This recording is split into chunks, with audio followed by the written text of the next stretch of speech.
میرے نبی کریم میری سرکار کو رب کریم نے چاند سے زیادہ خوبصورت بیٹا عطا فرمایا. سب سے چھوٹے ہیں جناب ابراہیم، چاند سے زیادہ خوبصورت. 3 بیٹے حضور کو اللہ نے دیے، تینوں ہی اپنی قدرت سے لے گیا. چاند سے زیادہ خوبصورت بیٹا. حضرت ام سلمہ کہتی ہے میں نے جب جا کر کے حضور کو مبارک دی نا تو حضور کی آنکھوں میں آنسو آ گئے. یا رسول اللہ، اللہ نے بیٹا دیا ہے. فرماتے سجدہ شکر کیا مدینے کے محبوب نے. حضور نے بچے کے سر سے بال اتروائے، ایک پلڑے میں بال رکھے ترازو کے، دوسرے پلڑے میں چاندی رکھی. حضور نے صدقہ دیا. پھر فرمایا 2 بکرے لاؤ، قد بڑا ہو، وجود موٹا ہو، آنکھیں پیاری ہو، ذرا سونے سونے بکرے دیکھ کے لاؤ. 2 بکرے لائے، حضور نے ذبح کیا، صحابہ میں بانٹا، غریبوں کو کھلایا، خوشیاں منائیں. 18 مہینے گزرے، پھر پیغام آیا. عبد الرحمن ابن عوف حدیث کے راوی ہیں، فرماتے ہیں بیٹھا تھا، پیغام آیا حضور صاحبزادے بیمار ہیں.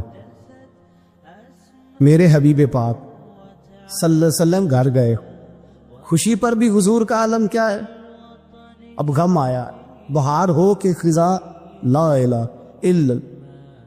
حضور گھر گئے، جس گھر میں بچہ تھا اس بچے کو گود میں لیا. چاند سے زیادہ بیٹا روشن ہے، پیشانی نور چمک رہا ہے، آنکھوں سے خوبصورتی یہاں ہے.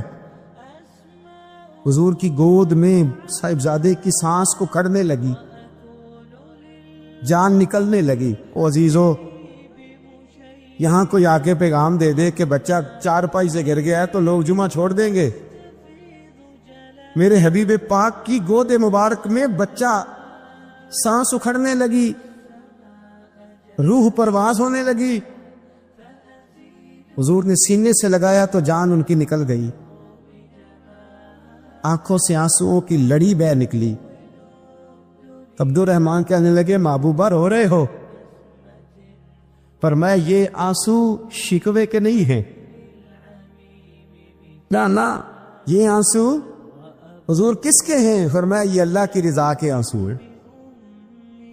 میں دل رو رہا ہے، آنکھیں تر آنسو بہا رہی ہیں، پر میری زبان سے وہی کہوں گا جس سے میرا اللہ راضی ہوگا. اس لیے کہ بہار ہو کہ خزاں لا الہ الا اللہ. میرے حبیب نے فرمایا دیا بھی اس نے تھا، لے بھی وہی گیا ہے. لیکن میرے نبی پاک علیہ الصلوۃ والسلام پہ اتنی مصیبتیں آئیں کہ پہاڑ پہ آتی تو وہ ریزہ ریزہ ہو جاتا ہے. لیکن کسی مقام پر بھی حضور علیہ الصلوۃ والسلام شکوہ کرتے نظر نہیں آتے. ہم غریبی کا رونا روتے ہیں، ہر چوتھا آدمی کہتا ہے بڑا غریب ہوں. لیکن میرے نبی پاک علیہ الصلوۃ والسلام نے چوتھے دن کھجور کھائی، سرکہ کھایا ہے اور موٹے بان کی چارپائی پہ آرام کیا ہے. حضرت عمر نے کہا حضور کتنی تکلیف ہے؟ فرمایا عمر کوئی تکلیف نہیں، تھوڑا سا تو وقت ہے، جنت میں جائیں گے، ساری نعمتیں اللہ نے ہمارے لیے تیار کی ہوئی. راضی برضا، راضی بالرضا، کوئی کسی قسم کا مسئلہ نہیں. ہمیں آزمائشیں آتی ہیں، تکلیفیں آتی ہیں، بیماریاں آتی، لوگ چھوٹی چھوٹی بات پر پریشان ہو جاتے، ذرا سی بات پر شکوہ کرتے ہیں. میرے رسول پاک علیہ السلام نے فرمایا جب میرا رب کسی کو بیمار کرتا ہے تو 2 فرشتوں کو بھیجتا ہے، جاؤ میرے بندے کی تیمارداری کر کے آؤ. اللہ اکبر، خود رب بھیجتا ہے، جاؤ میرے بندے کی. تو مجھے بتائیے جب اللہ بھیجے تو پھر تندرست خوش نصیب ہوا کہ بیمار ہے؟ جی تندرست پھر خوش نصیب کون ہوا؟ میرے نبی پاک صلی اللہ علیہ وسلم نے فرمایا رب 2 فرشتے بھیجتا ہے، فرماتے پتہ کر کے آؤ میرے بندے کا اس کا کیا حال ہے. حالانکہ اللہ سارے جانتا ہے. فرشتے آتے واپس جاتے، رب کریم پوچھتے ہیں بتاؤ میرا بندہ کیا کہتا تھا؟ اللہ تجھے سارا ہی پتہ ہے، پر ہم سے پوچھتے تو بتا دیتے ہیں. وہ یہ کہتا تھا کہ میں اپنی رب کی رضا پہ بڑا ہی راضی ہوں. وہ تیری حمد کر رہا تھا، تیری تعریف کر رہا تھا، تیرا شکر کر رہا، تیرے لیے کلمات حمد بیان کر رہا تھا. تو میرے نبی پاک علیہ السلام فرماتے ہیں، اللہ فرشتوں سے فرماتا ہے سنو، اگر میں اپنے بندے کو اس بیماری میں شفا دوں گا تو اس تندرستی سے زیادہ اچھی تندرستی دوں گا جو پہلے اسے عطا کی ہوئی، پہلے سے اچھی صحت دوں گا، اور اگر اسے اس بیماری میں موت دوں گا تو پھر مرتے ہی اس کے لیے میں جنت کا فیصلہ فرما دوں گا۔ بھائی جب تو راضی بالرضا رہتا ہے، راضی بالرضا، بڑی سادی سی بات ہے بھائی، آپ گھر گئے روٹی مانگی تو اگر کسی نے کہا نا کہ اتنی تھکاوٹ ہے ٹائم پہ آیا کرے اس وقت، تو روٹی تو وہ بھی مل گئی اور اس میں لذت ہے، وہ سکون نہیں، وہ سکون نہیں۔ میری اماں جی سالن پکا کے رکھ لیتی تھی تو روٹی جب بھی کوئی مانگتا تھا تو تازی بنا کے دیتی، ان کی طبیعت تھی۔ تو میں اکثر ان سے کہتا کہ اماں جی پکا کے رکھ دیا کرو، کہتے تمہیں خوشی نہیں ہوتی جب تمہاری اماں تازی پکا کے دیتی ہے؟ خوشی ہوتی ہے، طبیعت میں خوشی ہوتی ہے۔ ان کا مزاج تھا، ذوق تھا، تو ہم سمجھتے تھے یار یہ بڑی سعادت کی بات۔ تو آپ گھر گئے رات کو تو گھر والوں سے کہا روٹی، تو فوراً اٹھے، فوراً، اور انہوں نے کھانا تازہ بنایا اور ساتھ یہ بھی کہا باہر سے نہ کھایا کرے، بندہ بیمار ہو جاتا ہے۔ کتنی ٹھنڈک پہنچتی آدمی کے دل کو، سکون ملتا۔ تو بھائی بیماری تو آپ نے کاٹ لی، لیکن ساتھ کہو ہو بڑا بیمار ہوں، میں نے تو اتنے گناہ بھی نہیں کیے، ظلم بھی نہیں کیا، آگے کو کچھ بھی، اب بیماری تب بھی کٹ گئی۔ پر بڑی آزمائش، مریض ڈاکٹر کے گلے پڑ رہا، اس کے لواحقین جھگڑے کر رہے، بیماری وہ بھی کٹ گئی۔ اور ایک بیمار وہ ہے جو چارپائی پہ لیٹا ہے اور کہتا ہے جس طرح میرا اللہ راضی اسی طرح میں بھی راضی، تو بیماری اس کی بھی کٹ گئی۔ حضرت یونس علی نبینا علیہ الصلوۃ والسلام نے ایک دن حضرت جبریل امین ملنے آئے تو جناب یونس علیہ السلام کہنے لگے اے جبریل، اللہ کے نیک بندوں میں جو اللہ کو اس وقت سب سے زیادہ پسند ہے نبیوں کے بعد، جو کرنا بات تھا، جو سب سے زیادہ اللہ کو پسند ہے نبیوں کے بعد ولیوں میں، اور سب سے زیادہ اللہ جس کو اللہ کی بارگاہ میں عبادت گزار لکھا جاتا ہے، میری اس بندے سے ملاقات کرا۔ تو حضرت جبریل نے جناب یونس علیہ السلام کو ساتھ لیا تو ایک شخص کے پاس پہنچے جو آنکھوں سے اندھا تھا، دونوں ہاتھ اس کے سلامت نہیں تھے اور پورے جسم میں پیپ جاری تھی، ریشہ تھا۔ جب جا کے السلام علیکم کہا نا حضرت یونس نے، اس نے وعلیکم السلام کے بعد پہلا لفظ پتہ کیا کہا؟ اس نے کہا یا اللہ تیرا شکر ہے، یا اللہ تیرا، آپ بھی ادا کریں اللہ کا شکر، یا اللہ تیرا، اللہ تیرا شکر ہے۔ حضرت یونس علیہ السلام کہنے لگے تو شروع سے اس طرح کا ہے، نابینا بھی اور ہاتھوں سے معذور بھی اور سارا جسم شروع سے؟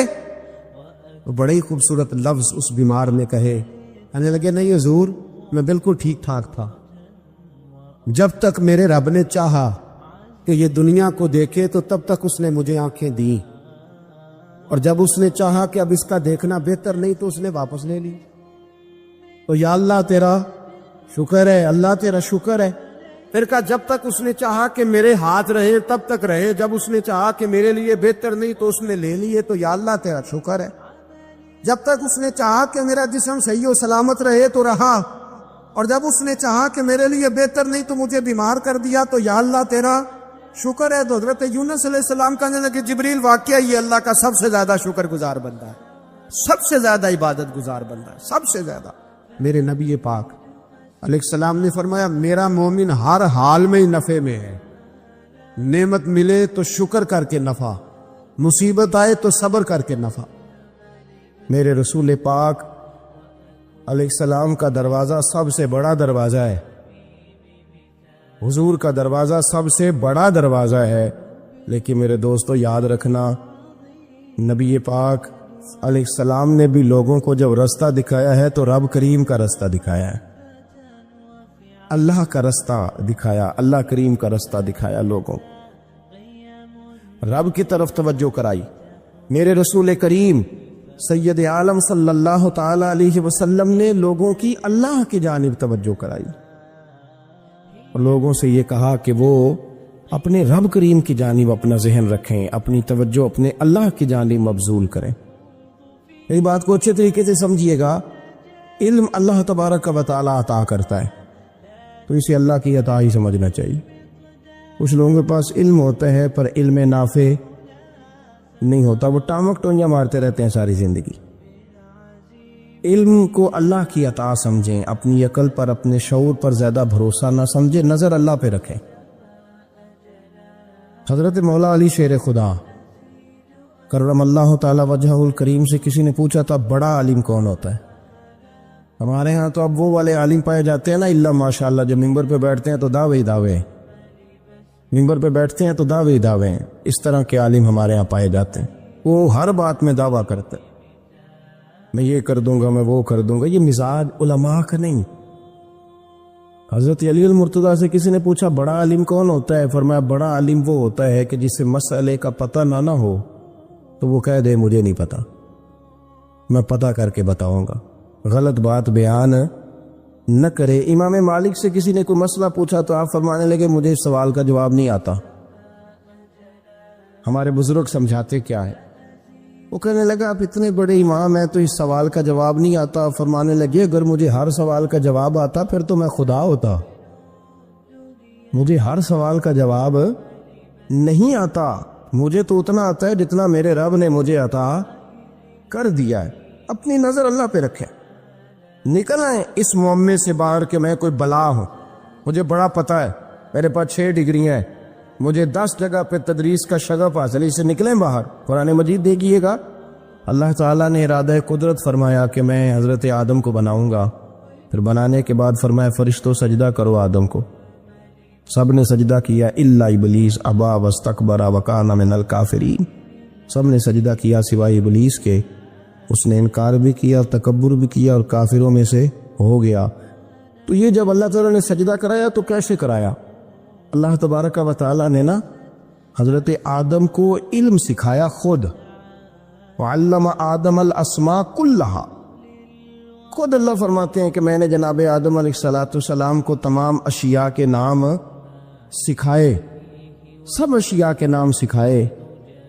تو وہ چیزیں پھر میں نے نا، اللہ فرماتے ہیں میں نے فرشتوں پہ پیش کی، میں نے کہا کہ بتاؤ ان کے نام کیا ہے، تو فرشتوں نے جو جواب دیا وہ سمجھنے والا ہے۔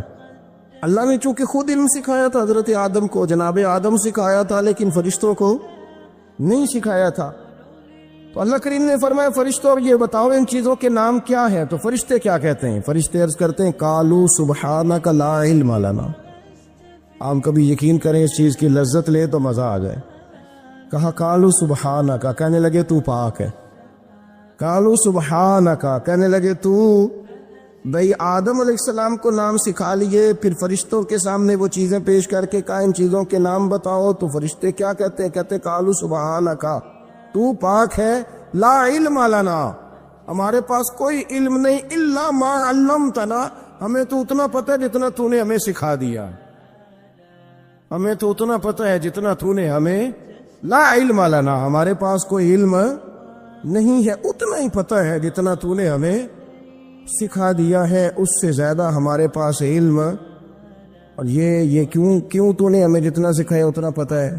فرشتے یہ نہیں کہتے یا اللہ تو زیادہ سکھا، آدم کو دیا تو ہمیں بھی دے، یہ نہیں فرمایا، فرمایا انکا انت العلیم الحکیم، اے اللہ تو علم والا بھی ہے اور حکمت والا بھی ہے، تجھے پتہ ہے کس کو کتنا دینا ہے، جتنا تو نے مناسب سمجھا جناب آدم کو دیا، اور جتنا تو نے بہتر سمجھا وہ تو نے ہمیں عطا فرمایا۔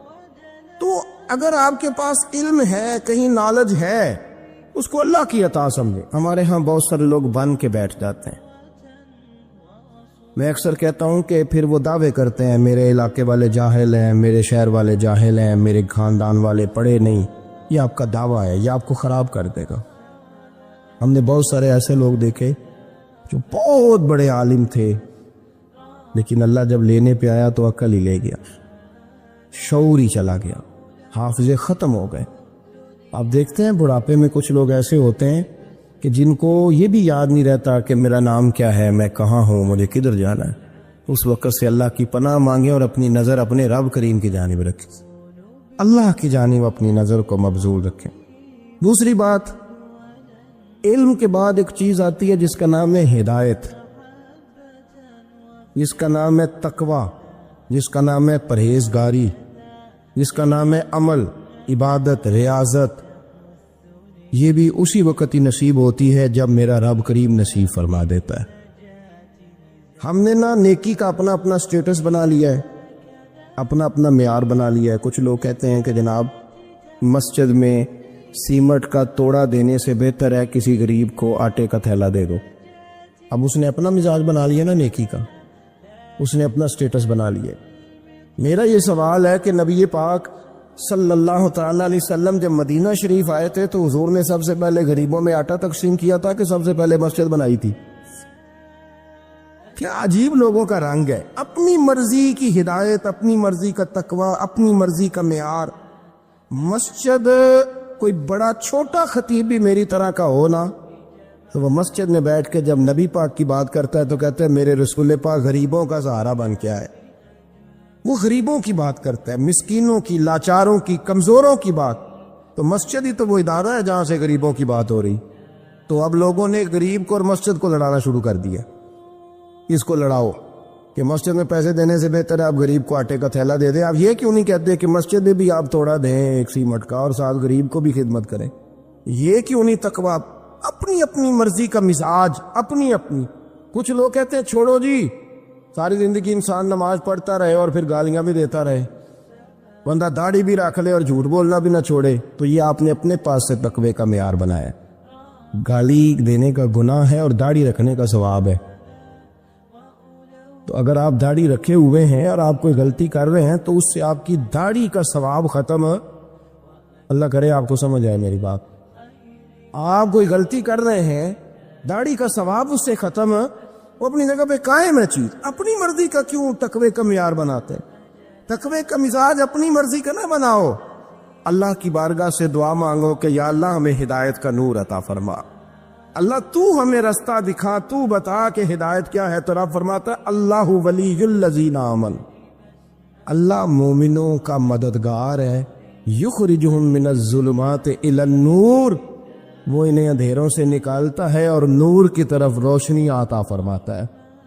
اندھیروں سے نور کی طرف اللہ لاتا ہے۔ اللہ ولی، اللہ مومنوں کا ولی ہے، وہ انہیں اندھیروں سے نور کی طرف نکالتا ہے۔ ہدایت ہمیشہ اللہ کی طرف سے سمجھے۔ جب وہ نماز کی توفیق دیتا ہے تو اپنے فضل سے دیتا ہے، جب وہ ذکر کی توفیق دیتا ہے تو اپنے فضل سے۔ ہم سمجھتے ہیں ہو جی فلانا نہیں پڑھ رہا بڑا بیوقوف ہے، فلانا نہیں پڑھ رہا، تو تم کیا اپنی عقل کے زور پہ پڑھ رہا؟ میں جی اللہ کے فضل سے 2 سپارے پڑھتا ہوں، تو کس پہ احسان کرتے تو 2 سپارے پڑھ کے رویا کر کہ اگر مالک تو بڑا قریب نہیں۔ بڑے لوگ ہیں جن کو پورا قرآن حفظ ہے پر انہیں پڑھنے کی توفیق نہیں، تو انہیں فضل کیا اور مجھے توفیق دے دی ہے پڑھنے۔ رویا کر، پڑھ کے رویا کر، راتی ساری کر کر زاری، او نیند اکھاں تھی توندے تے فجرے اوہی گناہگار کہاون سب تو نیویں ہوندے۔ مہربانی کریں، ڈریں، نیکی کریں تو پھر ڈریں، پھر احساس پیدا کریں، پھر اپنے اندر وہ کمزوری لائیں کہ توبہ توبہ مجھے تو پتہ ہی نہیں، تو جانتا ہی نہیں۔ حضرت سیدنا امام اعظم ابو حنیفہ رحمۃ اللہ تعالی علیہ کے ساتھ ایک شخص کہتا میں نے نماز پڑھی تو عشاء کی نماز تھی۔ یہ جو لوگ بڑے ہوتے ہیں نا، جن کے پیار کرنے والے بڑے ہوتے ہیں، ان کے گرد خوف بھی بڑا ہی ہوتا ہے، انہیں بڑا ڈر لگتا ہے، بڑی بعض اوقات آزمائش ہوتی ہے ان کی۔ عشاء کی نماز کہتے پڑھی تو امام صاحب نے نا عشاء کی نماز میں تلاوت کی آیتیں فَمَن يَعْمَلْ مِثْقَالَ ذَرَّةٍ خَيْرًا يَرَهُ وَمَن يَعْمَلْ مِثْقَالَ ذَرَّةٍ شَرًّا يَرَهُ، فرمایا جو ذرہ برابر خیر کرے گا وہ بھی قیامت میں دیکھے گا، اور جو ذرہ برابر شر کرے گا وہ بھی قیامت میں اس شر کو دیکھے گا، اس کے سامنے آئے گا۔ تو وہ شخص کہتا ہے کہ سارے لوگ نماز پڑھ کے چلے گئے تو امام صاحب رحمۃ اللہ علیہ نے اپنی داڑھی پکڑی، رو رہے، کہتے ہیں اور ذرہ برابر نیکی کا بدلہ دینے والے، اور ذرہ برابر شر پہ سزا دینے والے میری سفید داڑھی کو دیکھ، مالک میرے ذرے ذرے سامنے نہ لانا، لوگ تو میری بڑی قدر کرتے ہیں دنیا، میں تو بڑا پہچانا جاتا ہوں، لوگ تو میری راہوں میں پھول لیے کھڑے ہوتے ہیں، مجھے بڑا نوازتے ہیں، قیامت میں رسوا نہ کر دینا، میرے لیے مشکل ہو جائے گی۔ وہ کہتے ہیں میں نے امام صاحب کا درد دیکھا، مجھے کوئی کام تھا تو میں چلا گیا، میں نے کہا کہ وہ اس وقت اللہ کے حضور حاضر ہیں تو میں دوبارہ آؤں گا، کہتے میں تہجد کا وقت آیا تو امام صاحب وہیں بیٹھے تھے اور ان کی داڑھی آنسوؤں سے بھری ہوئی تھی اور زور سے داڑھی پکڑی ہوئی، کہنے لگے مالک رسوا نہ کر دے، قیامت میں رسوا نہ کر دے۔ یار جو ہدایت یافتہ لوگ تھے وہ تو ڈرے ہوئے تھے، وہ تو سہمے ہوئے تھے، وہ تو کہتے تھے یہ اس کا فضل نہیں، اس نے بلا لیا، یہ اس کا کرم نہیں۔ حضرت باعزید بستامی کسی کافر کو دیکھتے تو رو پڑتے، کہتے مالک تو کتنا قریب ہے، یہ بے ایمان رہ گیا، تو نے اپنے فضل سے مجھے اپنے نبی کا غلام بنا لیا۔ وہ رو پڑتے۔ یہاں تو لوگوں کا دعویٰ ہی بڑا ہے، نمازی اللہ خیر فرمائے وہ تو دوسروں کو گھورتا ہے، وہ کہتا ہے جنت کا میں مالک ہوں، کنجیاں میرے پاس ہیں، میں کسی اور کو گھسنے نہیں دوں گا، اور اگر 2-3 حج کر لے تو پھر تو وہ کہتا ہے کہ اب میرے سے پوچھ کے لوگ جنت میں جائیں گے معاذ اللہ، اور اگر وہ 2 4 5 7 دفعہ کوئی نفل پڑھ لے تو پھر وہ کہتا ہے چھوڑیں جی سارے لوگ بے عمل ہیں، میں اکیلا نیک ہوں۔ نہ ایسا کریں، اپنی توجہ اپنے رب پہ رکھیں، اپنی توجہ اپنے معین الملت والدین، عطا رسول، ہند الولی، غریب نواز، خواجہ معین الدین چشتی، حضرت خواجہ اجمیر، شاہ اجمیر، والی ہندوستان۔ آخری عمر میں نا سارا دن روتے گزر جاتا، ساری رات روتے گزر جاتے، ذرا سی کوئی بات کرتا تو رو پڑتے، آنکھیں آنسوؤں سے بھری رہتے۔ اور کئی دفعہ اپنے بھی پریشان ہو جاتے ہیں نا کہ یار تو ایک بات کی جان ہی نہیں چھوڑ رہا۔ تو خواجہ قطب الدین صاحب بختیار کاکی سے لوگوں نے کہا کہ آپ مرشد سے بات کریں، اتنا بھی تو نہیں نہ رونا چاہیے، ہر وقت اس کے آنسو کی کریے، عاشق دا کام ہی رونا تونا، تے بنا رویوں نہیں منظوری، یہ عاشق سدا ہی روندا رہندا ہے، پاویں وصل ہوئے تے پاویں دوری، ہر وقت رونے کا کیا مطلب ہے؟ تو خواجہ قطب صاحب کہتے ہیں میں قریب گیا تو میں نے پیر دبائے، میں نے کہا سونیا لوگ تو کچھ بھی نہیں کرتے، تو نے تو کمال کر دی، 90 لاکھ آدمی مسلمان کر دیا، دنیا کچھ نہیں کرتی، تو نے 50 سال ساری رات مسلح پہ بیٹھ کے رب راضی کیا، تو شہزادہ تھا، حضور کی اولاد تھا، لیکن معین الدین تیرا ایک پلاٹ بھی نہیں، تو نے طالب علم پالے، تو نے غریبوں کو دیا، تو نے نوازا، کوئی شے نہیں تیرے پاس، ہر چیز تمہیں، ساری رات روتے ہو، سارا دن روتے ہو۔ تو خواجہ قطب الدین صاحب کہتے ہیں میں نے جب عرض کیا تو خواجہ صاحب مجھے گلے لگا لی، چیخ مار کے روئے، کہنے لے قطب الدین پتر داڑھی سفید ہو گئی، جانے کا وقت آ گیا، جو تو نے نیکیاں گنوائی ہیں وہ ہیں صحیح میرے پاس، پر یار کی بارگاہ میں پیش کرنے کے قابل ایک بھی نہیں، تو بارگاہ تو دیکھ کتنی بڑی ہے، رسول کریم کی بارگاہ میں پیش کرنے کے قابل ان میں سے ایک بھی نہیں، تو آستانہ دیکھ کتنا بڑا ہے، کیا پیش کروں گا، کیا عرض کروں گا حضور کی بارگاہ میں، کس طرح؟ وہ یار جو بڑے تھے وہ تو ڈرے ہوئے تھے، سہمے ہوئے تھے، وہ تو بڑی آزمائش میں تھے، لیکن میرا اور آپ کا رٹا 2 نمازیں پڑھ کے 6 نمازوں کا دعویٰ کرنا اور لمبی چوڑی کہانیاں بنانا اور اپنے منہ سے اپنی تعریفیں کرنا، اس سے تھوڑا باہر آئیں۔ رزق بھی میرا اللہ ہی دیتا ہے، علم بھی اللہ دیتا ہے، رزق بھی۔ بڑے بڑے فقیروں کو مالدار ہوتے دیکھا، بڑے بڑے مالداروں کو فقیر ہوتے دیکھا، بڑے بڑے، میرے ایک بڑا سخی قسم کا سجن ہے، بڑا پیارا ہے، میں اسے سخی مانتا ہوں، میں نے اپنی پریشانیوں کے دنوں میں بھی اس شخص کو سخی دیکھا۔ ایک دن رات کو مجھے ٹیلی فون کر کے کہنے لگا کدھر ہو؟ میں نے کہا میں گھر ہوں۔ نہیں اکثر سفر میں ہوتے ہو نا؟ میں نے کہا طبیعت کیسی ہے؟ ٹھیک ہے، بس حال چال پوچھنا تھا۔ میں نے سمجھائی، میں نے کہا یار یہ کوئی مسئلہ ہے، ورنہ رات کے 2 بجے کوئی حال پوچھنے کو فون تو نہیں نہ کرتا، کوئی مطلب ایسا تو مسئلہ نہیں نا۔ تو میں نے بیک کال کی، میں نے کہا یار میری بات سنو، مسئلہ کیا؟ کہ کچھ نہیں دل کر رہا تھا۔ میں نے کہا میری گل سن، رہے ہیں اسی 4-5 سال کٹھے، میں تین جاننا، اصل بات کر۔ کہنے لگا مکان بھی بڑا ہے، سارا کچھ ٹھیک ہے، پر وہ بڑے بے نیاز ہے، کچھ حالات اس قسم کے آ گئے ہیں کہ لوگوں کو بتاؤں بھی تو لوگ ماننے کو تیار نہیں، زیادہ نہیں، مجھے نا تھوڑے سے پیسوں کی ضرورت ہے، کوئی 15-20 ہزار اگر مل جائیں، میری ضرورت۔ آپ یقین کریں میں روتا رہا ساری رات۔ میں نے کہا مہربانہ تیرا کس طرح کراں، اس سے لے کے زمانہ استعمال کرتا تھا، پر بے پرواہی ویخ نہ سجڑ دی، جتھے کسے دی پیش نہ جاوے، انہیں تاجاں والے در در رولے تے منگتے تخت تخت بٹھاوے. سجنا کسی نو کارا مل دئی, کوئی کعبے خالی آوے. واللہ خیر الرازقین.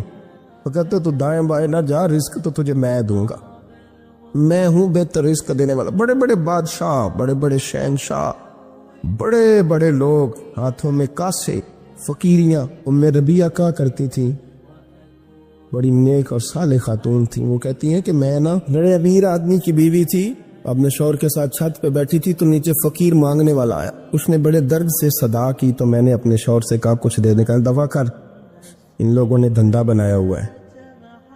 کہتی میں میکے سے بھی بڑا مال لے کے آئی تھی, میرے ماں باپ بڑے امیر تھے, تو میں نے نا چوری اپنے خامر سے نظر بچا کے باتھ روم جانے کے بہانے گئی اور نیچے جا کے 5 دینار میں نے اس فقیر کی ہتھیلی پہ رکھے. کہتے اس نے 5 دینار دیکھے, پھر میری طرف دیکھا تو میں نے اس کی آنکھوں میں آنسو چمکتے دیکھے. کہنے لگے بی بی رب تیرا بھلا کرے, میں 3 دنوں کا بھوکا ہوں. کہ وہ چلا گیا. میں گھر آ گئی, باہر آئی تو میرا شوہر کہنے لگا تو اتنی اب اتنی تو تیز ہو گئی ہے اور تو اتنی خود مختار ہو گئی ہے, میرے بغیر پوچھے مال خرچ کرے گی, جا تجھے 3 طلاقیں. کہتی میں بالدار اور وزادار باپ کی بیٹی تھی, طلاق لے کے گھر آئی تو میرا باپ ٹوٹ کے چارپائی پہ چلا گیا. اوہو یہ کیا بن گیا. کہتی بڑی تکلیف رہی. 1-2 سال کے بعد میرے ابا نے میری شادی کر دی. اب جس شوہر کے پاس گئی وہ بڑا نیک تھا, پرہیزگار تھا, اللہ نے بہترین صلہ دیا. کتنی چھت پہ بیٹھی تھی, دروازے پہ فقیر آیا, میں نے شوہر سے کہا کچھ دے دوں. کہنے لگا 5 نہ دینا, 15 دینا, 20 دینا, میں فقیر ہوں, میں نے فقر سے دولت دیکھی ہے, اسے خالی نہ لوٹانا. کہتی ہے کہ میں نیچے گئی اور جب میں نے اس کی طرف دینار بڑھائے تو میری چیخ نکلی, پیسے پھینک کے میں بے ہوش ہو کے گری. میرا شوہر نے آ کے اٹھایا, اندر لے گیا, پانی منہ پہ چھڑکا. کہنے لگا تجھے کیا ہوا. کہنے لگی یہ جو مانگنے آیا یہ میرا پہلا شوہر تھا, وہی تھا جو کہتا تھا کہ تو 5 دینار دے آئیے, جا تجھے 3 طلاقیں. پڑھو نا حدیث پاک. میرے نبی پاک علیہ السلام نے فرمایا ایک بندہ گنجا تھا. گنجا کوئی ترتیب آگے پیچھے ہو جائے تو مفہوم کے لحاظ سے, لیکن میں مفہوم اس کا واضح کرتا ہوں. ایک گنجا تھا, کوئی شے نہیں تھی, سر پہ بال بھی نہیں تھے, رویا کرتا تھا. اللہ تعالیٰ نے فرشتے کو بھیجا, تجھے کیا چاہیے. تو کہنے لگا بال آ جائے اور تھوڑا مال آ جائے. فرشتے نے ہاتھ پھیرا تو بال بھی آ گئے, تو بکریاں بھی آ گئیں, لائنیں لگ گئیں, مال ہی مال ہو گئے. دوسرے کے پاس گیا, وہ کوڑا تھا, اس کو جا کے کہا کیا چاہیے. کہنے لگا شفا ہو جائے اور کچھ اللہ تعالیٰ آسانی کر دے. شفا بھی ہو گئی, گائیں بھی دے دی, بھینسیں بھی دے دی, مال ہی مال ہو. پھر ایک کے پاس گیا, وہ اندھا تھا, تجھے کیا چاہیے. اس نے کہا آنکھیں مل لیں اور کچھ ساتھ اللہ مال دے دے. اونٹ ہی اونٹ ہو گئے. جب بڑا نواز دیا تو پھر مالک نے امتحان لینے کا ارادہ کیا. یاری تیری سونا ہے اور آزمائشاں بھی تیریاں آگ. آزمائشاں تیریاں, صحیح کہہ رہا ہوں, آزمائشاں تیریاں, یاری تیری سونا ہے اور آزمائشاں تیریاں. یہ سونا پرکھیا جامدائی, پہلو نہ لگاں دے لگ. اللہ نے فرمایا آزمائش کرو. سب سے پہلے گنجے کے پاس آئے, اسے کہا اللہ کے رستے میں کچھ دیکھا نہیں لگا, میرے خرچے ہی بڑے. دیکھو تو صحیح کتنی مشکل میں وقت گزارتا ہوں, حال ہی کوئی نہیں. تو اس نے کہا میں نے تو سنا ہے تو گنجا اور بھوکا ننگا تھا. کہنے لگا میں تو جدی پوچھتی رہی سے آگا ہوں, تو یہ کس پاگل نے کہا ہے بھاگ جا. اس نے کہا اچھا جیسے تو تھا ویسے ہی ہو جائے. کھیت کھلیان اجڑ گئے, پھر سے گنجا ہو گیا. حضور علیہ السلام فرمانے لگے, پھر وہ اس کے پاس گیا جو کوڑا تھا, اسے کہا کچھ دے. کہنے لگا خرچے ہی بڑے. اب پوچھ لیں کسی امیر آدمی سے, کہے گا چکی کے نیچے ہاتھ ہے میرا, میرے سے زیادہ تو پریشان بندہ ہی کوئی نہیں.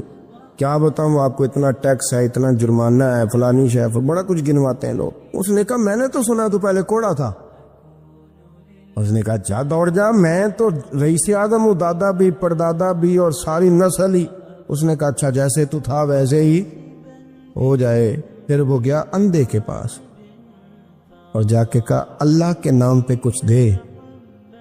تو کہنے لگا رب کے نام پہ, یہ کھڑے ہیں اونٹ, جتنے تیرے دل کرے لے دا. اس نے کہا کیا مانا اس بات کا. کہنے لگا یار تجھے کیا بتاؤں, میں تو اندھا تھا, میں نے تو کبھی دنیا دیکھی نہیں تھی. پھر اس کریم نے فضل کیا تو مجھے بڑا کچھ دکھایا. میں کیا بتاؤں، میرا دل کر رہا ہے کہہ دوں کہ پھر اس نے کعبہ دکھایا، پھر اس نے روضہ رسول دکھایا، پھر اس نے ریاض الجنہ کے سجدے دکھائے، پھر اس نے اپنے محبوب کے دروازے کی رونقیں دکھائیں۔ اس نے بڑا کچھ دیا، اس نے بڑا نوازا۔ میرے پاس تو شاید میں بدکار پرانا خادم، کسے در ملی نہ ٹوئی، ایت واصف یار نے نظر جو کی تھی، پھر واصف ہی ہوئی۔ یہ تو اس کا کرم ہوا۔ تو یہ وہ کہنے لگا تو اللہ کے نام پہ جان مانگ، میں وہ بھی دینے کو تیار۔ میرے پاس تو شے کوئی نہیں تھی، مجھے تو اپنا پتہ ہے، میں تو کوئی شے نہیں تھا، کچھ نہیں تھا میرے پاس۔ یہ تو ان کا کرم ہے کہ رخ ان کا ادھر ہے، اور مختصر سی میری کہانی ہے، یہ جو بھی ہے ان کی مہربانی ہے۔ تو وہ کہنے لگا میں بھی کچھ لینے نہیں آیا تھا، تیری آزمائش ہی کرنے آیا تھا، تیری عزتیں بھی سلامت رہیں گی، تیرا مال بھی سلامت رہے گا، تیری شفا بھی۔ اپنی زندگی میں کبھی بھی اللہ کی بارگاہ سے توجہ ادھر ادھر نہ کریں، چھوڑیں لوگ کیا کر رہے ہیں، دنیا کیا کہہ رہی، کبھی بھی اپنی توجہ دائیں۔ ہمارا یہ مسئلہ بن گیا کہ ہماری سیاست ہے، ہماری دنیا داری ہے، ہم بندوں کو راضی کرنا چاہتے ہیں، ہم دیکھتے ہیں کون کس طرح، اور آپ یقین کریں آپ تھک جائیں گے، بندے راضی نہیں ہوں گے۔ حضرت سیدنا طفیل بن عمر دوسی رضی اللہ تعالیٰ عنہ کہتے ہیں میں نے کلمہ پڑھا تو میرے کریم محبوب علیہ السلام فرمانے لگے جا کے نا قبیلے میں بھی دین کی دعوت دے۔ فرماتے ہیں میں نے پیغام دین دیا اور سارے قبیلے میں دیا، کوئی ایک دروازہ بھی رہا نہیں جہاں میں نے پیغام نہ دیا، لیکن ایک بندے نے بھی میری بات قبول نہیں کی۔ میں تلخ ہو گیا، اتنی دیر ہو گئی بات کرتے، ایک بھی نہیں سنتا یار۔ حالانکہ جو دعوت دینے والا ہوتا ہے اس کے ذمہ اذان پڑھنا ہوتا ہے، بندوق کے زور پر لوگوں کو مسجد میں لانے کی ڈیوٹی نہیں ہے۔ اذان پڑھیں، صحیح کر کے پڑھیں، خودی کا سر نہاں لا الہ الا اللہ، خودی کا تیغ فساں لا الہ الا اللہ۔ اور اگرچہ بت ہیں جماعت کی آستینوں پر مجھے ہے حکم اذاں لا الہ الا۔ آپ ذمہ داری پوری کریں۔ یہ کس نے کہا ہے کہ آپ نے بندوق کے زور پہ لوگوں کو مسجد میں لانا؟ اذان پڑھنا ڈیوٹی ہے، وہ وقت پہ دیں۔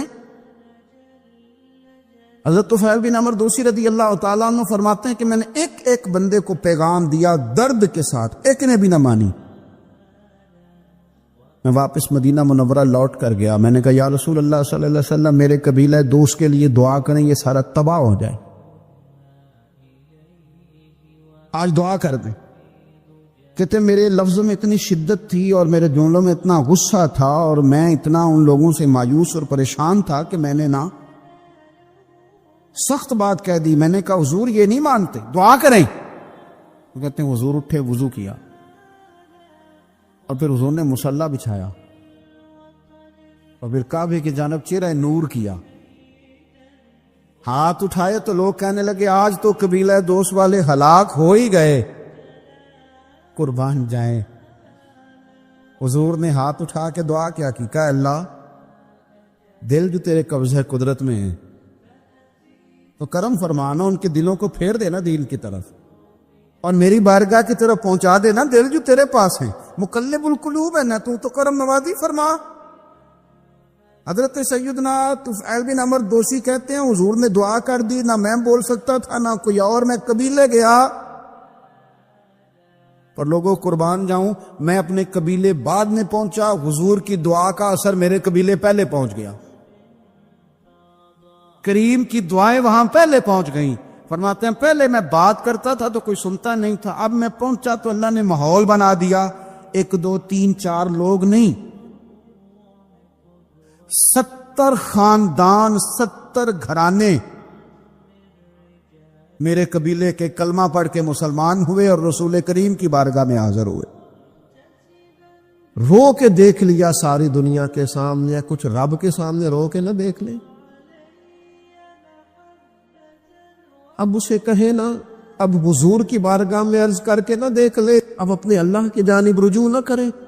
دیکھو نا نبی پاک صلی اللہ تعالی علیہ وسلم نے ہمیں فرمایا تمہارے آنسو قدر والے ہیں، رب رسول کی بارگاہ میں بہانا، ان کو ضائع نہ کرنا۔ عزیز بھائیو، یہ آنسو جو اللہ رسول کی بارگاہ کی طرف بہتے ہیں یہ اللہ کی رحمت کو متوجہ کرتے ہیں، یہ مالک کریم کے کرم کو مائل کرتے ہیں۔ ہمارا مسلح آباد ہونا چاہیے۔ وہ مجھے ایک دوست کہنے لگے صرف دعا کرنے سے کیا ہوتا ہے؟ میں نے کہا دعا کرنے سے پہاڑ ہل جاتے ہیں اپنی جگہ سے۔ میرے رسول پاک رات کو دعا کریں تو صبح فاروق اعظم جیسے لوگ آ جاتے ہیں دین اسلام۔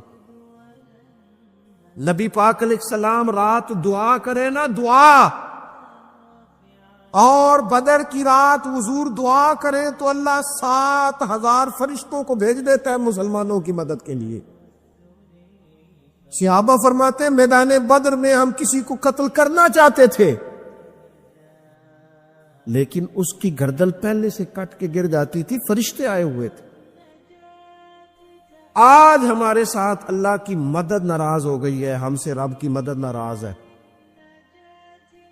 ہماری مجموعی غلطیاں، قومی کوتاہیاں، بددیانتیاں، رشوت خوریاں، ہمارے جھوٹ، ہماری بد اخلاقیاں، مجموعی طور پر سوسائٹی کی مادہ پرستی، اخلاقی رویوں کی گراوٹ، لوٹنا، اپنا حصہ وصول کرنا، جگہ جگہ پہ کمیشن مقرر کرنے، ہر شخص کا ذات کے لیے سوچنا، اللہ کی مدد پھر روٹ جایا کرتی ہے، ناراض ہو جایا کرتی ہے۔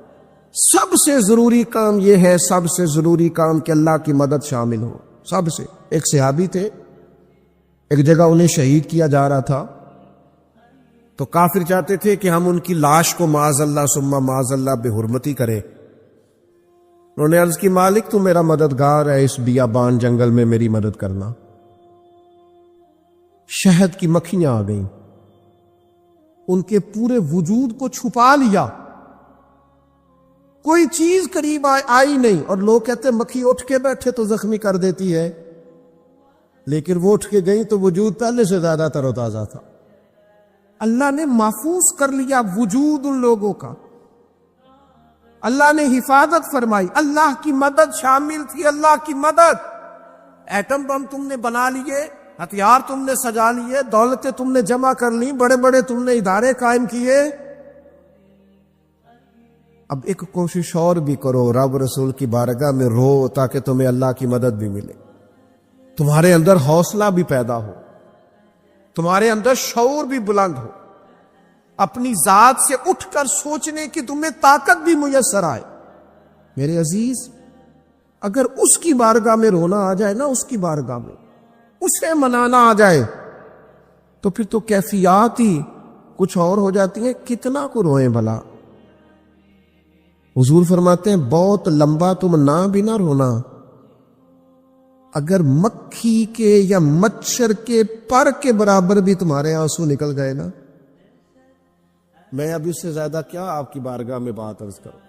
حضور فرماتے ہیں ایک مکھی اور مچھر کے پر کے برابر بھی تیری آنکھ سے آنسو نکل آیا، شرط یہ ہے نکلے ریاکاری کے لیے نہیں، نکلے اللہ کی رضا کے لیے، اس کی خشیت میں نکلے۔ فرمایا اگر مکھی کے پر کے برابر بھی تو رو پڑا تو اللہ تعالیٰ تیرے لیے دوزخ سے آزادی لکھ دے گا۔ اور نبی پاک صلی اللہ تعالی علیہ وسلم نے بیان فرمایا ہے، حضور فرماتے جو اللہ کے خوف سے رو پڑے نا، جس طرح بھینس بکری گائے کے تھنوں سے نکلا ہوا دودھ دوبارہ تھنوں میں نہیں نہ جاتا، اسی طرح جو رب کی یاد میں رو پڑے وہ دوزخ میں نہیں جاتا۔ یہ مثال دیکھے کیسی دی حضور نے سمجھانے کی۔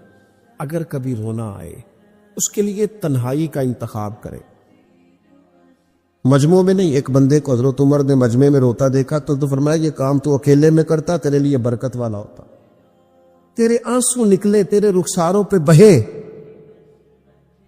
اور شیر خدا تو شیر ہے نا، حضرت مولا علی شیر خدا فرماتے اگر تیری آنکھوں سے کبھی آنسو نکلے نا اللہ کی یاد میں، حضور کی محبت میں، تو فرمایا ان آنسوؤں کو پوچھنا نا، ان کو چہرے سے صاف نہ کرنا، یہ تو آنسو اس قابل ہے کہ تیرے رخساروں پہ رہے، یہ تو روشنی ہے تیرے چہرے کی، ان کو پوچھنا نا۔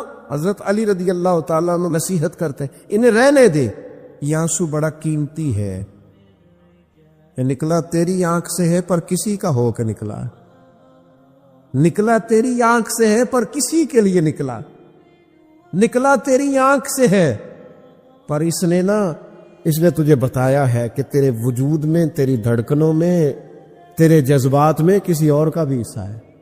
یہ رب رسول کی رضا کے لیے چھلکا ہے۔ جب لوگ تانے دیتے ہیں، جب لوگ تکلیف دیتے ہیں، جب آپ بالکل ٹھیک چل رہے ہوتے ہیں، جب آپ محنت کر رہے ہوتے ہیں، جب آپ مخلص ہوتے ہیں، جب آپ جد و جہد کر کے تھک جاتے ہیں، اور لوگ جب پوری طور پر تانا زنی کرتے، باتیں سننے کو جب ملتی ہیں، میں دیانتداری سے کہتا ہوں جب لوگ پوری طرح دل توڑ دے، پھر کوئی سجدے کا مزہ ہے، پھر کوئی دعا کی لذت ہے، پھر کوئی چسکا ہے اس کی بارگاہ میں حاضری کا، پھر کوئی تڑپ پیدا ہوتی ہے اس کیفیت میں، وہ جب لوگ آپ کو پوری طرح تکلیف دے اور سارے اسباب ظاہری ختم ہو جائے، وہ جو لذت ہے نا اللہ کی بارگاہ میں جڑنے کی، وہ تعریف والوں کو کئی دفعہ نصیب، ٹوٹے دلوں میں تو رب ملتا ہے نہ، بچا بچا کے تو رکھ اسے، تیرا آئینہ ہے وہ، یہ شکستہ ہو تو عزیز تر ہے، نگاہ آئینہ ساز میں میرے عزیز طے کرے کہ اپنی ضمیر کے مطابق فیصلے ہوں گے، اللہ رسول کی رضا پانے کا کام ہوگا، اور اس تعریف سے نکل آئیں گے ہم کہ لوگ ہمارے بارے میں کیا کہتے ہیں۔ میں عرض کر چکا ہوں کہ داتا علی اجویری رحمت اللہ علیہ فرماتے ہیں کہ نبی پاک علیہ السلام تو صادق کہتے ہیں، امین کہتے ہیں، صلہ رحمی کرنے والا کہتے ہیں، اور جب کہا لا الہ الا اللہ پڑھو تو پھر جادوگر، پھر معاذ اللہ شاعر، پھر کچھ اچھا وہ یہ سارا کچھ کہتے رہے تو کیا حضور شام کو بیٹھ کے حضرت صدیق اکبر کے پاس یا گھر میں سیدہ خدیجہ کے پاس یہ تبصرے کرتے تھے معاذ اللہ کہ دیکھو جی لوگ بات ہی نہیں سنتے، دیکھو توجہ ہی نہیں کرتے، دیکھو میرے جادو حضور، یہ تبصرے کرتے؟ وہ جس طرح بچہ آگ کے قریب بار بار جاتا ہے اور ماں ہاتھ پکڑ پکڑ کے روکتی نہیں، غصہ نہیں کرتی، اس کا خیال ہوتا ہے اسے پتہ ہی نہیں یہ جل جائے گا، یہ رات کو بیٹھ کے تبصرے نہیں ہوتے تھے، بلکہ اللہ کا قرآن کہتا ہے لَعَلَّكَ بَاخِعٌ نَفْسَكَ، کہ محبوب کیا آپ اپنی جان پر کھیل جائیں گے؟ اللہ یکون مؤمنین، اس بات پر کہ یہ ایمان کیوں نہیں لاتے؟ حضور آپ نے تو جان کی بازی لگا دی گویا، اتنی محنت کرتے ہیں، اتنی محنت کرتے، یہ اللہ کا مراد ہے، وہ جادوگر کہتے جا رہے، ساحر کہتے جا رہے، اور حضور جان کی بازی لگا کر دین بتاتے جا رہے۔ یہ مزاج ہے کہ آپ ان لوگوں کے بیچ کھڑے ہو کر انہی کی خیر کی بات کریں، انہی کے حق میں بھلے کی بات کریں جو آپ پر تانا زنی کر، آپ انہی لوگوں کے لیے۔ دیکھیے حضرت موسیٰ علیہ السلام، کبھی فرعونیوں سے مقابلہ ہے، کبھی دریاؤں کا سفر ہے، کبھی صحراؤں کا علاقہ ہے، کس طرح حضرت موسیٰ علیہ السلام نے جد و جہد کی اپنی قوم کو نکالنے کے۔ آپ قرآن مجید کھولیں، جگہ جگہ حضرت کلیم علیہ السلام کا ذکر ملے گا، کبھی وہ پانی کا مطالبہ لے کے آ، کبھی کچھ لے کے آ، دن رات حضرت موسیٰ علیہ السلام انہیں فرعون سے، فرعونیوں سے نجات دلانا چاہتے ہیں، لیکن وہ کتنی ذہنی اذیت دیتے ہیں۔ آپ تاریخ پڑھ کے دیکھیں، کبھی وہ ان سے کہا گائے ذبح کرو تو پوچھتے ہیں ہمیں کیسا ہو، بچڑی ہو کہ جوان ہو۔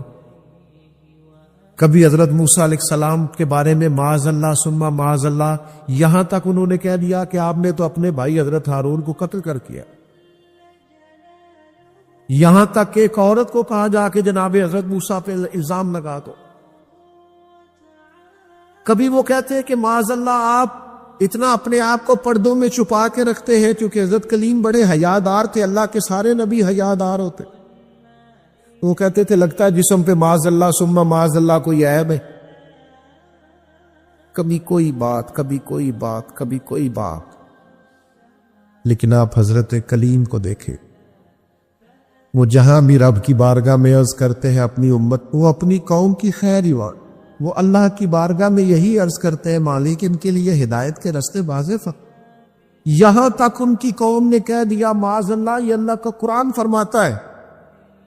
آپ سورہ آراف پڑھ کے دیکھیے، وہ کہنے لگے اے موسیٰ ہمیں تو آپ سے پہلے بھی آپ کی وجہ سے تکلیف پہنچی، معاذ اللہ، آپ کے بعد بھی آپ کی وجہ سے تکلیف پہنچی، وہ آپ کی ولادت کی خبر معروف ہوئی تو فرعون نے ہمارے بچے قتل کرانے شروع کر، تو آپ کے تو آنے سے پہلے ہمیں تکلیفیں پہنچ رہے۔ لیکن حضرت موسیٰ پھر بھی کہتے وہ صبر کرو، تمہارا دشمن ہلاک ہو جائے، اللہ تعالیٰ تمہیں کامیابی دے گا۔ پھر اللہ تعالیٰ نے اس کا اعلان بھی فرمایا، فرمایا یاد کرو نا بنی اسرائیل والو، وہ وقت یاد کرو نا، وَإِذْ نَجَّيْنَاكُمْ مِنْ آلِ فِرْعَوْنَ، پھر ہم نے تمہیں نجات دی فرعون والوں سے، پھر ہم نے تمہیں نجات دی ان لوگوں سے، فرعونیوں سے تمہیں بچا لیا۔ کس کی برکت سے؟ حضرت موسیٰ علیہ السلام کی برکت، اللہ نے ان کے ذریعے تبلیغ فرما کے بچا لیا۔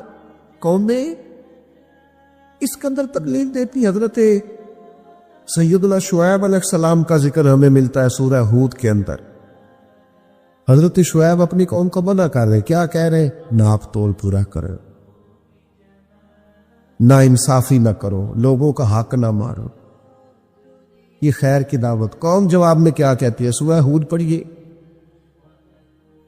وہ کہتے ہیں ہمیں نہیں سمجھ میں آتی آپ کی باتیں، اگر ہمیں آپ کے قبیلے کا ڈر نہ ہوتا تو معاذ اللہ ہم تو آپ کو پتھر مار مار کے شہید کر دیتی۔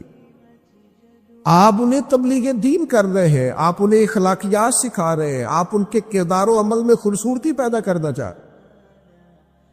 وہ کہتے ہیں اگر آپ کے قبیلے کا خوف نہ ہوتا تو ہم تو آپ کو شہید کر دیتے۔ تو جواب میں حضرت شعیب نے کیا کہا؟ جاؤ پھر موج کرو۔ انہوں نے کہا ایسی قوم کو تبلیغ کروں جو پتھر مارنے کی بات کرتی؟ کیا میں اب ایسے لوگوں کو دعوت خیر دوں جو مجھے شہید کرنے کی بات؟ کیا خوبصورت جملہ ہے قرآن مجید نے بیان کیا۔ حضرت سیدنا شعیب فرمانے لگے وَيَا قَوْمِ اعْمَلُوا عَلَىٰ مَكَانَتِكُمْ إِنِّي عَامِلٌ، فرمانے لگے قوم والو تم اپنی جگہ کام کرتے رہو جو تم نے کرنا ہے، اور میں اپنی جگہ دین کی تبلیغ کرتا رہو، کرو تم اپنا کام، اور میں اپنا۔ شکوہ ظلمت شب سے تو کہیں بہتر تھا ہم اپنے حصے کی کوئی شمع جلاتے جاتے۔ خبر پھیل گئی کہ حضرت عثمان غنی کو شہید کر دیا گیا ہے۔ انہوں نے حضرت عثمان کو روک لیا تھا، بٹھا لیا تھا، یہاں خبر پھیل گئی جناب عثمان کو شہید کر دیا گیا۔ عثمان میں قربان رستوں سے جہاں تھے آپ گزرا کرتے تھے، میرے محبوب نے فرمایا آؤ بھائی سارے میرے ہاتھ پر بیعت کرو، میرے ہاتھ پر بیعت کرو، موت کی بیعت کرو، ہم نے عثمان کے خون کا بدلہ لینا۔ محبوب کا جوش و خروش، صحابہ بیعت کر رہے کس بات پر؟ حضرت عثمان کے بدلے پر۔ 1400 لوگوں نے بیعت کی بشمول مولا علی شیر خدا کے، کہ ہم نے حضرت عثمان کا بدلہ۔ حضور کو پتا تھا، محبوب تو جانتے ہیں، پر جذبات کو صحیح رخ دینا تھا۔ فرمایا آؤ بیعت کرو، اور تمام لوگوں نے بیعت کر لی، صرف حضرت عثمان نہیں تھے۔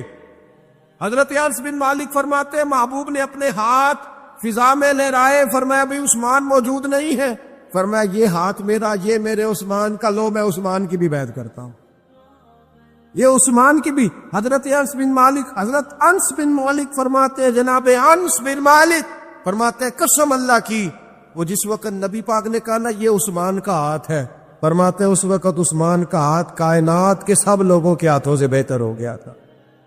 اتنی عظمتیں ملی حضرت عثمان غنی کو، اتنا مقام ملا سیدنا عثمان کو۔ یہ جو لوگ ہیں نا، یہ جو دروازہ رسول کے خاص غلام ہیں، ان غلاموں کی محبت سے فیض آئے گا رسول پاک کی محبت کا۔ غلامی کی طبیعت چاہے گی، ان سے پیار کرو گے تو مدینے والے کے محبوب بن جاؤ گے۔ ان لوگوں سے سیکھیں گے کہ دین کا اصل مزاج کیا ہے، یہ بتائیں گے۔ حضرت عثمان غنی رضی اللہ تعالیٰ عنہ، انہوں نے رسول کائنات صلی اللہ تعالیٰ علیہ وسلم سے محبت کی، پیار کیا، اس انداز میں کیا کہ وہ درجنوں سینکڑوں لوگ کھڑے ہیں اور کئی دنوں کی بھوک ہے. تو منافقین ہنس رہے ہیں کہ دیکھو مسلمانوں کے پاس تو کھانا ہی نہیں. تو عثمان غنی اونٹوں پہ رکھ کے پکا کے لنگر بھیج رہے ہیں. ہمیں کھلاؤ ان کو، عثمان کی جانب کھلاؤ کھانے. حضرت عثمان غنی ایک صحابی قرض لے گئے، کچھ دنوں کے بعد آئے، آ کے کہنے لگے واپس لے کہنے لگے میں نے تو مربت میں دے دیا تھا، تو میرے نبی پاک کا غلام ہے، میں تو اس نسبت کا پابند دے دیا تھا، واپسی کا کیا مانا ہوں. حضرت سیدنا عثمان غنی کا ڈھلا ہوا رسیلا سجیلا مزاج، اس میں خوبصورتی، اس میں ٹھہراؤ، اس میں رسول پاک کی محبت کا رنگ. حضرت رقیہ رضی اللہ تعالیٰ عنہ حضور کی صاحبزادی ہیں، ان کے ساتھ حضرت عثمان غنی کا نکاح ہوا. جناب اسامہ بن زید کہتے ہیں حضور نے مجھے کچھ چیز دینے بھیجا، ابھی میں چھوٹا تھا، گھروں میں چلا جاتا تھا، اور بعض نے لکھا ابھی پردے کی آیتیں ہی نہیں آئی تھی، لوگ جاتے تھے ایک دوسرے کے گھروں میں.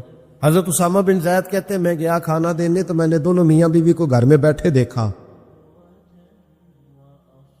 میں واپس آیا تو محبوب فرمانے لگے میری بیٹی اور میرے داماد کو دیکھا. پھر میں نے کہا یا رسول اللہ دیکھا ہے. فرمایا اتنے خوبصورت لوگ پہلے بھی کبھی دیکھے؟ اتنے خوبصورت تھے حضرت عثمان غنی، اتنے حسین تھے، اتنا ان کے مزاج میں نفاست تھی، اس قدر زیادہ شرم و حیا والے. حضور فرماتے ہیں ایسے لوگ کبھی دیکھے؟ میرے دوستوں ان لوگوں سے پیار کرنا، ان سے محبت کرنا، ان کے ناموں پر اپنی اولادوں کے نام رکھنا، ان کی غلامی کا ذکر اپنی طبیعتوں میں پیدا کرنا. اور پھر نبی پاک صلی اللہ تعالی علیہ وآلہ وسلم نا ان کا ذکر کرتے تو مختلف انداز میں، مختلف زاویوں سے. محبوب ایک باغ میں بیٹھے، یہ بھی ذرا دیکھنا، کبھی من موج میں ہوتا ہے اور تن شوق میں ہوتا ہے، کبھی کیفیات اور ہوتی ہیں. کبھی وہ ایک مقام پہ کہا تھا نا میرے اوپر ایک ایسا وقت آتا ہے کہ میرے ساتھ میرا رب ہوتا ہے جو اس کی شان کے لائق. تو نبی پاک علیہ السلام پر گویا وہ جو حضور فرماتے ہیں نا میرے ساتھ ایک ایسا وقت آتا ہے جب میرے ساتھ میرا کریم مالک کرم نوازی فرماتا ہے، وہی آتی ہے یا کلام کرتا ہے. تو محبوب پاک صلی اللہ تعالی وسلم تشریف فرمایا. جناب ابو موسیٰ اشعری رضی اللہ تعالیٰ عنہ فرماتے ایک باغ میں حضور بیٹھے تھے، تو میری حضور نے ڈیوٹی لگائی باہر دروازے پر. فرماتے باہر کوئی آیا اس باغ کے دروازے پر تو حضور فرمانے لگے جو دروازے پہ آیا اسے اجازت بھی دے دو اور جنت کی بشارت بھی دے دو. ظاہراً تو حضرت ابو موسیٰ اشعری نے بھی بندہ نہیں دیکھا کون آیا ہے، وہ سامنے تو آیا ہی نہیں، لیکن حضور نے اندر بیٹھے بیٹھے ہی محبوب فرمانے لگے وہ جو آیا ہے نا، کیونکہ حضور تو مالک ہے نا جنت کے. میرے امام فرماتے تجھ سے اور جنت سے کیا مطلب، منکر دور ہو، ہم رسول اللہ کے، جنت رسول اللہ کی. حضور اندر بیٹھے دیکھا ہی نہیں باہر کون ہے، اور فرمانے لگے وہ جو آیا دروازے پہ اسے بتا دو تو جنتی ہے. حضرت ابو موسیٰ اشعری کہتے ہیں دروازہ کھولا تو ابو بکر صدیق تھے. یہ دیکھو کن کے نام جنت الاٹ ہوتی ہے اور بار بار انہی کا قرآن نکل آتا ہے، انہی کے تذکرے ہونے لگتے ہیں، انہی کا ذکر. سیدنا صدیق اکبر فرماتے ہیں تھوڑی دیر کے بعد پھر کوئی دروازے پہ آیا، حضور فرمانے لگے اسے اجازت بھی دے دو اور جنت کی بشارت بھی دے دو. یہ سیاستہ میں حدیث موجود ہے. فرماتے ہیں میں جو گیا دروازہ کھولا تو دروازے پہ فاروق اعظم تھے. سیدنا ابو موسیٰ اشعری کہتے ہیں دروازے پہ دستک ہوئی تو میرا پھر نہ دھیان لبہائے مبارکہ کی طرف ہی تھا، وہ زبان جس کو سب کن کی کنجی کہے، جس کو سب کن کی کنجی کہے، اس کی نافذ حکومت پہ لاکھوں سلام. پھر دروازے پہ دستک ہوئی تو کریم فرمانے لگے دروازہ کھولو اور اس بندے سے کہو تم پر آزمائش بھی آئے گی پر یہ بتا دو تو ہے جنتی. تمہیں آزمائشیں دیکھنی پڑیں گی، تکلیفیں آئیں گی، فتنے آئیں. کہتے میں دروازے پہ گیا تو سیدنا عثمان غنی موجود.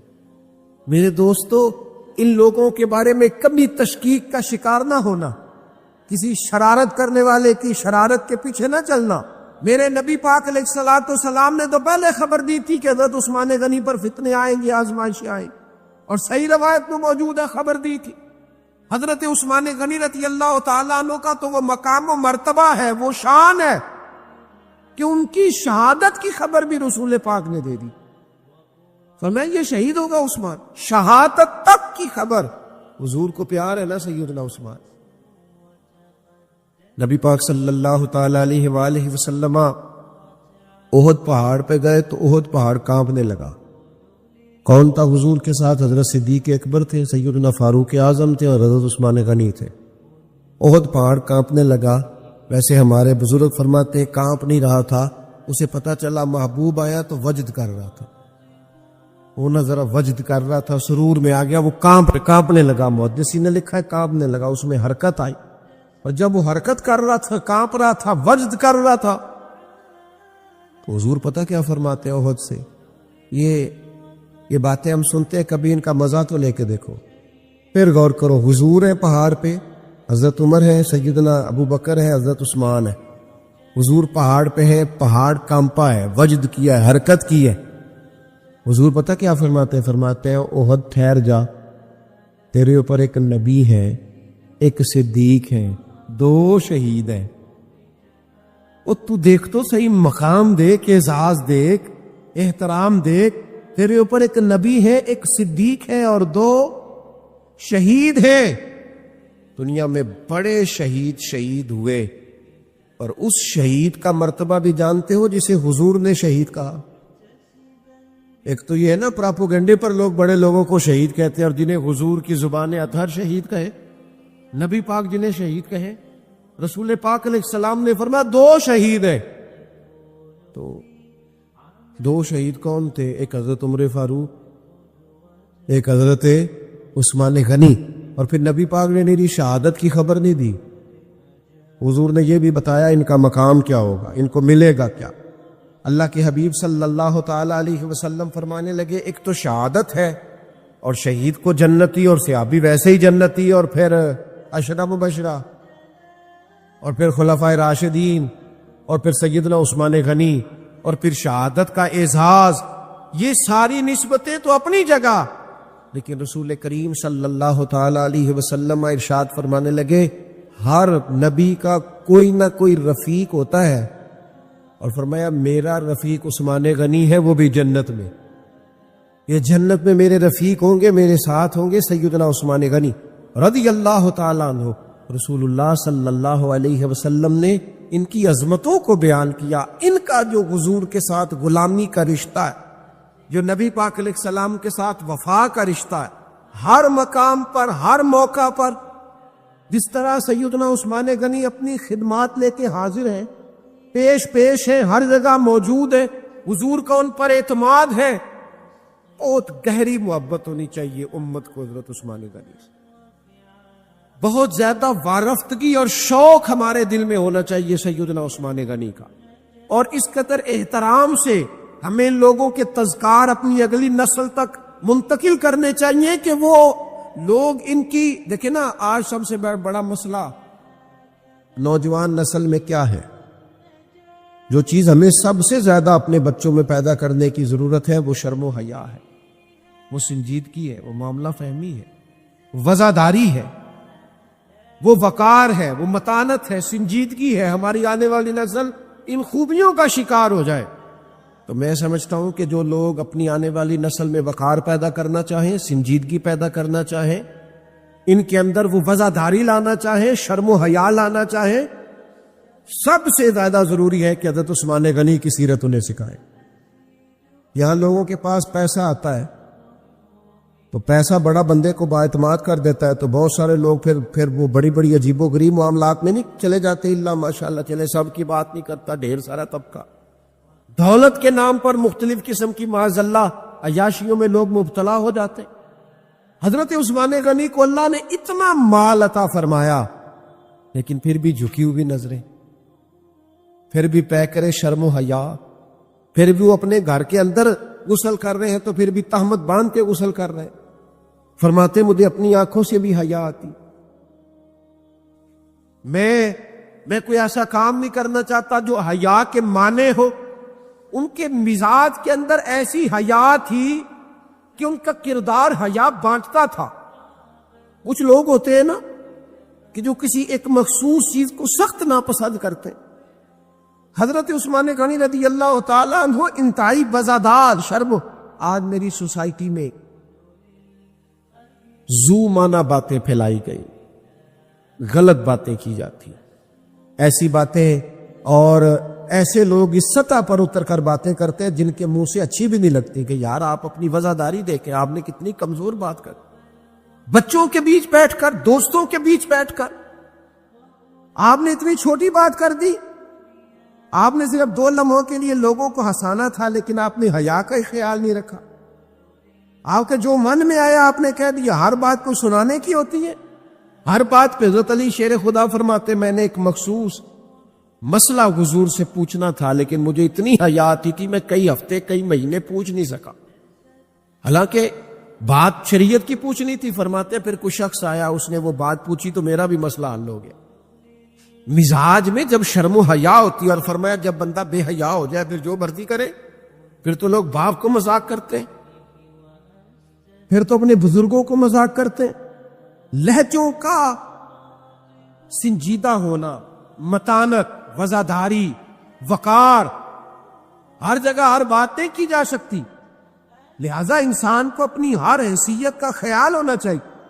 حضرت عثمان غنی کے مزاج کے اندر جو حیا کوٹ کوٹ کے بھری ہوئی تھی، نبی پاک علیہ السلام آرام فرمائے، بڑی معروف روایت ہے، اور تھوڑی سی پنڈلی مبارک سے چادر مبارک ہٹی ہوئی ہے۔ حضرت ابو بکر آئے، حضور لیٹے رہے، عمر آئے، لیٹے رہے، سیدہ عائشہ کہتی ہیں عثمان غنی آئے۔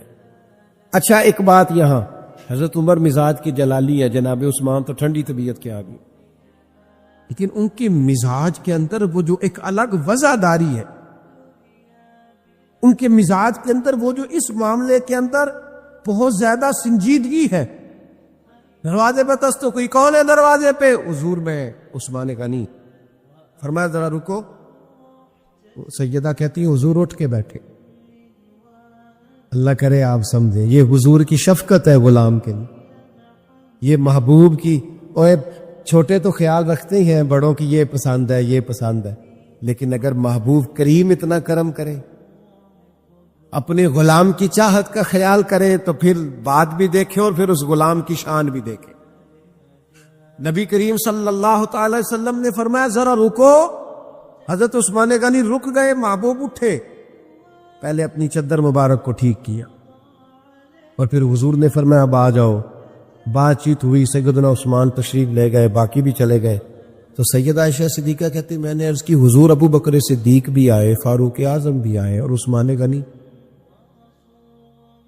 یا رسول اللہ آپ نے کہا رکو، اور رکے، پھر آپ نے اپنی تہمت کو سمیٹا، تو کریم نے کیا فرمایا؟